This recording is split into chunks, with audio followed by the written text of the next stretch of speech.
There's a moment before you do something that all of your life can rest in that moment. And in that moment of stillness, you can calm everything down and it becomes a pattern of life.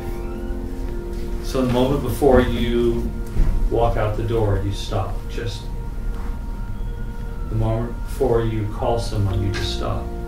Whatever it is for you, you take and begin developing called a discipline.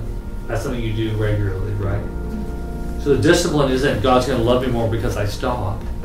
The discipline is because when I stop for those moments, I anchor myself in a truth that's bigger than me. For me, something out of the natural world. And notice the color. Is it blowing in the wind? Is there something? And just take that moment and live in that moment. It allows you to stop doing and earning and being.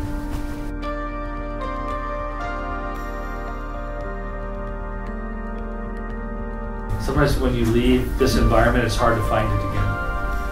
And it just takes a little bit of discipline to find a few other people and say, what if we just hung out together and intentionally gave ourselves an hour a week?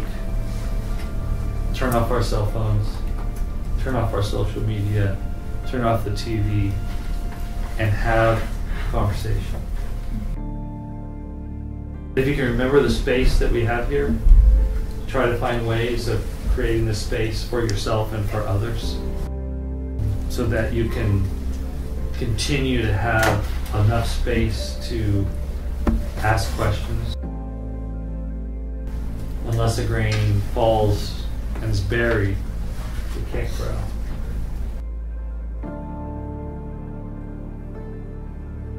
You know, it's filled with these beautiful metaphors of intentionally turning off this power-driven acquisition, and then tremendous life comes from it. Being still doesn't mean not active. It means in our activity, we're rooted in stillness. In the stillness of the work of God within us, our activity is energized to the fullest. So that our energy and our activity has got power to it because it's anchored in the stillness and peacefulness and tranquility of an inner place. It's really beautiful.